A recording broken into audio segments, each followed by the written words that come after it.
इस वीडियो में आपको डाइस के सवाल आते हैं, उन्हें करने की शॉर्ट ट्रिक बताऊंगा। देखिए, डाइस की 6 फेसेस होती हैं और जो हम खेलते हैं लूडो में, जो खेलते हैं उसमें जो डाइस यूज होता है वो ये है, और इसे कहते हैं मानक पासा। क्योंकि मानक पासा में जो अपोजिट फेसेस होती हैं उनका सम 7 होता है। मतलब कि जो भी अपोजिट फेसेस होंगी, अगर हम उनके नंबर्स को जोड़ेंगे तो उन्हें जोड़ने के बाद 7 आएगा। मानक पासा को इंग्लिश में स्टैंडर्ड डाइस कहते हैं।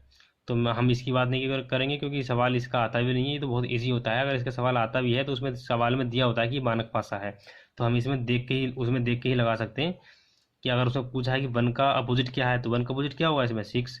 तो हम एक नॉर्मल पास की बात करेंगे जिसमें कि कुछ भी दिया होता है, कुछ भी नंबर से दिए जा सकते हैं। यहाँ 2 5 कुछ भी दिए जा सकते हैं, इसमें उसका जरूरी नहीं है कि उसकी अपोजिट फेस का सम 7 होगा। तो चलिए हम उसकी ट्रिक देखते हैं। दोस्तों, मान लीजिए ये कोई पासा है, ये स्टैंडर्ड पासा नहीं है। अब देखिए 1 2 3, हम तो कुछ भी रख सकते हैं क्योंकि ये स्टैंडर्ड पासा नहीं है। अब देखिए जो भी हमें फेस दिखाई दे रही हैं 3, देखिए अगर हम कोई भी पास अगर हम उठा के देखेंगे तो हमें एक डायरेक्शन से केवल हम इसकी 3 फेसेस देख सकते हैं। तो दोस्तों, इस कंडीशन में हम कह सकते हैं कि वन का अपोजिट इन दोनों में से कभी नहीं हो सकता, क्योंकि ये तो इसी के सामने आ गए, इसके पास में आ गए, तो उधर कैसे पहुंच जाएगा। तो देखिए वन का अपोजिट इन दोनों में से 3 और 2 में से नहीं हो सकता, और इसी तरीके से 2 का अपोजिट 1 या 3 नहीं हो सकता, और इसी तरीके से 3 का अपोजिट 1 या 2 नहीं हो सकता। तो आपको ये बात ध्यान रखनी है। अगर सवाल में अगर डायरेक्ट हमारे दिमाग में अगर ये चीज़ आ जाती है तो हम इससे भी काफ़ी क्वेश्चन ऐसे आ जाते हैं, केवल इसी से हम उसका आंसर लगा सकते हैं। तो मैं आपको इसके 2 रूल कराऊंगा आगे। तो हम पढ़ते हैं रूल नंबर 1। रूल नंबर 1,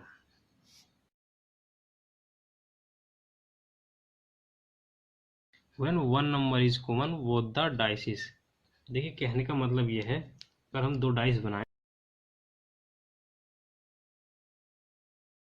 मतलब कि अगर 2 डाइस दी हुई हैं तो उसमें केवल एक ही नंबर्स कॉमन है, इसमें केवल एक ही नंबर्स कॉमन है। तो देखिए इस कंडीशन में हम पहले एक 6 यहाँ लिखेंगे, एक 6 यहाँ लिखेंगे, सॉरी दिख नहीं रहा था, एक 6 यहाँ लिखेंगे, एक 6 यहाँ लिखेंगे। तो हम इसे इस तरीके से क्लॉकवाइज घुमा देते हैं। हम 6 के बाद जो नंबर लिखेंगे वो, मतलब कि नंबर इस 6 के आगे हम क्लॉकवाइज नंबर लिखेंगे, इस 6 के आगे भी हम क्लॉकवाइज नंबर लिखेंगे। तो 6 के आगे क्या है 4, उसके बाद 2, मतलब इस तरीके से क्लॉकवाइज 6 4 2। इसी तरीके से इसमें 6 5 3 6 5 3। तो ये जो नंबर आ रहे हैं यहाँ पर, ये जो हमें नंबर दिखाई दे रहे हैं ये एक दूसरे के अपोजिट हैं। तो हम कह सकते हैं कि 4 का अपोजिट 5 है और 2 का अपोजिट 3 है। तो ये अपोजिट आ गए। अब देखिए 6 का अपोजिट क्या है, 6 का अपोजिट वो है जो इसमें नंबर यूज नहीं हुआ, जो बचा हुआ नंबर है वो 6 का अपोजिट ही तो होगा। तो 6 का अपोजिट इसका अपोजिट 1 हो गया, तो 6 का अपोजिट 1 हो गया। तो हम सभी का देख लिया, हमने निकाल लिया, एक दूसरे का अपोजिट सब हमें पता चल गया। तो ये रूल नंबर 1 है, ये भी सवाल में हम यूज़ करेंगे, आगे मैं आपको एग्जाम्पल कराऊंगा इनके। तो अब पढ़ते हैं हम rule number 2। Rule number 2, when 2 numbers are common in both the dices. देखिए कहने का मतलब ये है कि इस तरीके से 2 डाइसिस हैं, तो इसमें 2 नंबर्स कॉमन हैं। तो ये 6 है, ये 4 है, जो हम लिख लेते हैं यहाँ पर 4 है, यहाँ पर 6 है। ये 4, ये 6 और ये 1 और ये 5, इस तरीके से लिख लेते हैं। तो इस हमें दिख रहा है कि यहाँ पर 2 नंबर्स कॉमन है, 6 और 4, 6 और 4। यहाँ पर देखिए ये 6 है, ये 4 है, और इसमें भी ये 6 है, ये 4 है। तो यहाँ पर ये 2 नंबर्स कॉमन है, जैसे कि यहाँ पर लिखा था मैंने। तो 2 नंबर्स कॉमन है, तो यहाँ पर बच क्या रहा है 5 और 1 और 1। तो 5 और 1 जो होंगे वो एक दूसरे के अपोजिट होंगे, 5 और 1 एक दूसरे के अपोजिट होंगे। और जो बचा, जो कॉमन थे 6 और 4,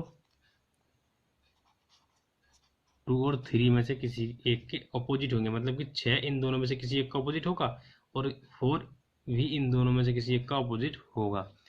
तो इस तरीके से हम इस ट्रिक को हम सवालों में यूज़ करेंगे आगे। देखिए अब देखेंगे हम ओपन डाइसिस के बारे में।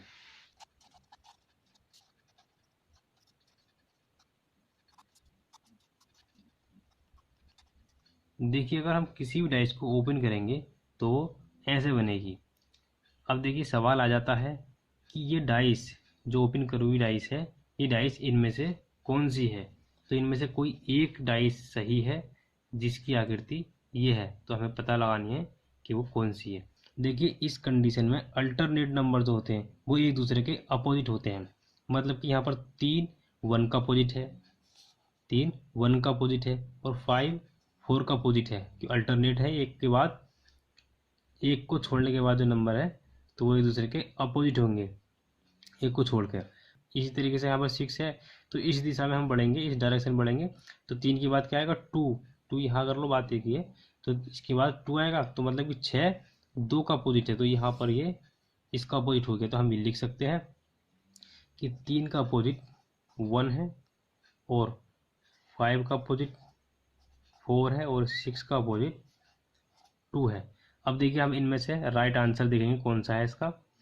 अब देखिए यहाँ पर दे रखा है, अब देखिए यहाँ पर 5 के साथ 1 है, तो 5 के साथ 1 है, तो इसके बराबर में आ गया। अब देखिए 3 के साथ 1 देखेंगे, 3 के साथ यहाँ पर 1 दे रखा है, और यहाँ पर 1 का देखिए, और यहाँ पर अपोजिट है, तो ये गलत है, क्योंकि ये तो नीचे होना चाहिए था, अपोजिट में होना चाहिए था, इसी के साथ दे दिया, तो ये गलत हो गया। अब अगला देखते हैं।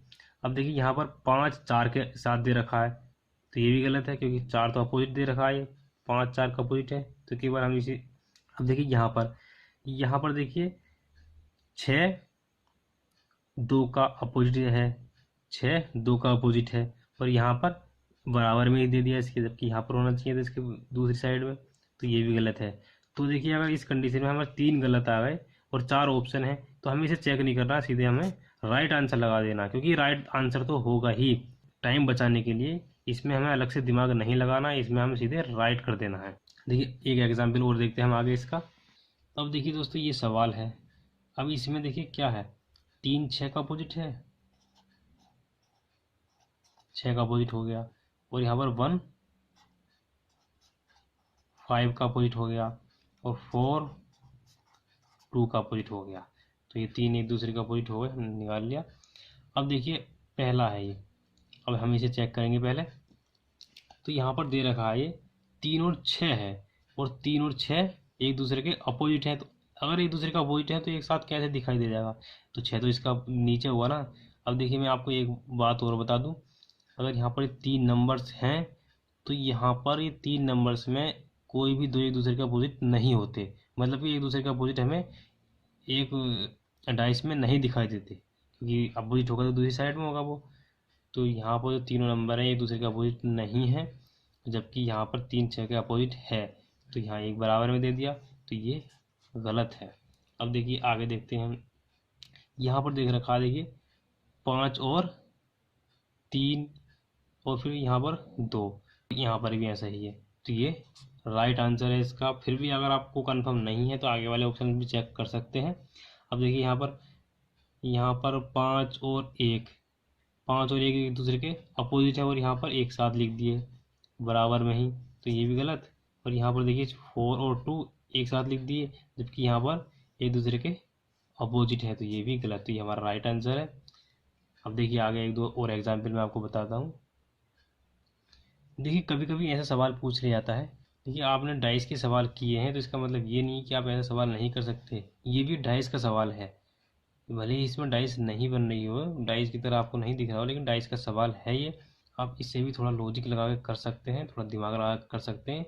और इसी तरीके बॉक्स के जो भी सवाल आते हैं, यहाँ पर कोई भी आकृति दी हो, ABCD की जगह कोई भी आकृति दी हो तो वो डाइस के तरीके से हो जाते हैं काफ़ी आसानी से।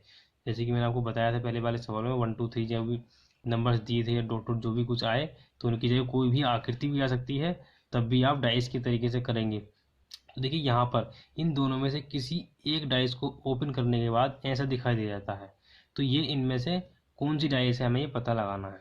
तो ये सवाल पूछ लिया जाता है कभी कभी आजकल। अब देखिए यहाँ पर E और D है, तो E और D ये तो बराबर में आ गया, E और D।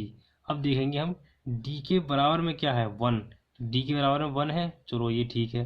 अब देखिए ई तो यहाँ पर बिल्कुल इसके अपोजिट है, क्योंकि ये बॉक्स करेंगे, बॉक्स अगर बंद करेंगे तो ये चारों जो हैं एक ऐसा आकार बनाएंगे और सबसे नीचे उसके नीचे ई होगा, मतलब कि इन सबके अपोजिट में ई होगा, और इसी ई इसके साथ में दे दिया, तो ये गलत है।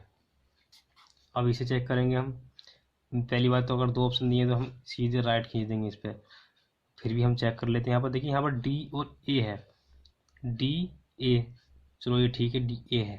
अब देखिए ए के बराबर में क्या है 4, ए के बराबर में 4 और डी के बराबर में 1, डी के बराबर में 1, तो ये हमारा राइट आंसर है। तो इस तरीके से आप कर सकते हैं। इस तरीके से और भी सवाल आ सकते हैं जो आप थोड़ा लॉजिक लगा के आप आसानी से कर सकते हैं। तो दोस्तों, अगर आपको ये ट्रिक समझ में आई हो तो आप इस वीडियो को लाइक कीजिए, शेयर कीजिए और अपने फ्रेंड्स को शेयर कीजिए, ताकि आपके फ्रेंड्स भी इसका थोड़ा फ़ायदा उठा सकें। और आपने अगर हमारा चैनल अभी तक सब्सक्राइब नहीं किया है तो हमारे चैनल सब्सक्राइब कर दीजिए। सब्सक्राइब करने से आपको हर एक न्यू वीडियोज़ की नोटिफिकेशन मिलती रहेंगी। थैंक यू दोस्तों।